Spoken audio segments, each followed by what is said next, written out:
અમદાવાદ હવે માત્ર ગુજરાતનું આર્થિક પાટનગર નથી રહ્યું, પણ તે બનવા જઈ રહ્યું છે વિશ્વ કક્ષાનું ગ્લોબલ સિટી. કોમનવેલ્થ ગેમ્સ 2030ની યજમાની મળ્યા બાદનું આ પહેલું બજેટ છે. નમસ્કાર, હું છું રિયા રાવલ અને આપ જોઈ રહ્યા છો લલકાર ન્યૂઝ. મ્યુનિસિપલ કમિશનર દ્વારા રજૂ કરાયેલું ₹17,018 કરોડનું આ બજેટ અમદાવાદીઓના જીવનમાં શું બદલાવ લાવશે? શું ટેક્સ વધશે કે સુવિધાઓ? ચાલો કરીએ આ મેગા બજેટનું આક્રમક વિશ્લેષણ. પણ એ પહેલા લલકાર ન્યૂઝને લાઇક, શેર અને સબસ્ક્રાઇબ જરૂરથી કરજો. ટ્રાફિક મુક્તિના માસ્ટર પ્લાનને લઈને અમદાવાદીઓ માટે સૌથી મોટી જાહેરાત એલિવેટેડ કોરિડોરની છે. નહેરુનગરથી ઇસ્કોન બ્રિજ સુધી હવે ગાડીઓ હવામાં દોડશે. એટલું જ નહીં, ટ્રાફિકને સ્માર્ટ બનાવવા માટે ₹899 કરોડની એડેપ્ટિવ ટ્રાફિક કંટ્રોલ સિસ્ટમ આવશે. એટલે કે હવે સિગ્નલ ટ્રાફિક મુજબ આપમેળે બદલાશે. પર્યાવરણ અને ક્લાઇમેટ ચેન્જને લઈને બજેટ જોઈએ તો અમદાવાદ દેશનું પ્રથમ શહેર બન્યું છે જેણે બજેટમાં ક્લાઇમેટ ચેન્જ માટે અલગથી જોગવાઈ કરી છે. 2028 સુધીમાં એએમસીની તમામ કચેરીઓ સૌર ઉર્જા પર ચાલશે. શહેરની તમામ બસોને 100% ઇલેક્ટ્રિક કરવામાં આવશે. ગરમી ઘટાડવા માટે મિશન 5 મિલિયન ટ્રી હેઠળ 50 લાખ વૃક્ષોનું વાવેતર કરવામાં આવશે. મનોરંજનના નવા સરનામાને લઈને જોઈએ તો રિવરફ્રન્ટ હવે ઇન્દિરા બ્રિજથી નર્મદા કેનાલ સુધી લંબાવાશે. મનોરંજન માટે કેન્ડી વર્લ્ડ, મ્યુઝિકલ ફાઉન્ટેન અને રિવરસાઇડ ફૂડ કોર્ટ જેવા અમદાવાદીઓની સાંજને વધુ રંગીન બનાવશે. અને બજેટનું કુલ ગણિત જોઈએ તો કુલ 17,018 કરોડમાંથી સૌથી વધુ 32% ખર્ચ વિકાસના કામો પાછળ થશે.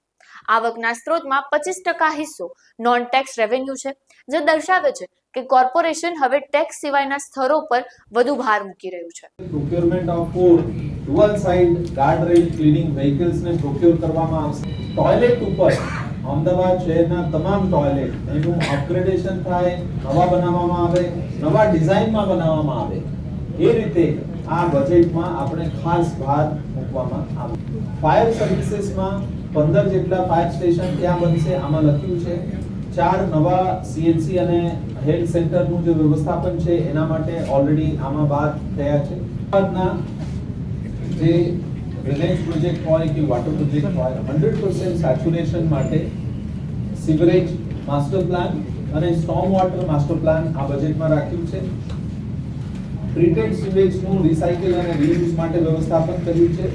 સ્લજ મેનેજમેન્ટ સિસ્ટમ માટે આમાં પ્રોવિઝનિંગ રાખ્યું છે.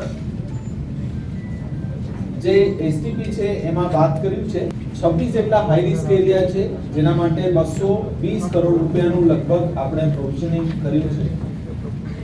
રિહેબિલિટેશન આ તમામ બાબતો આપણે કર્યું છે. ટૂંક સમયમાં હું પૂર્ણ કર્યા પછી આપનો પ્રશ્ન લઈ લઈશ.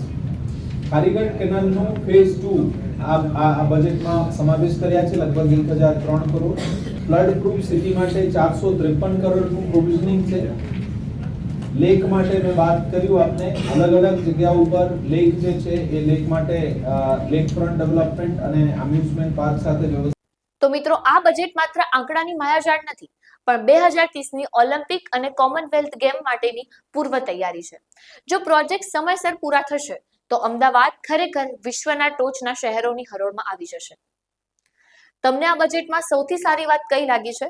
અને હા, કયા વિસ્તારમાં હજુ સુધારો કરવાની જરૂર છે? કોમેન્ટ બોક્સમાં જરૂરથી જણાવજો.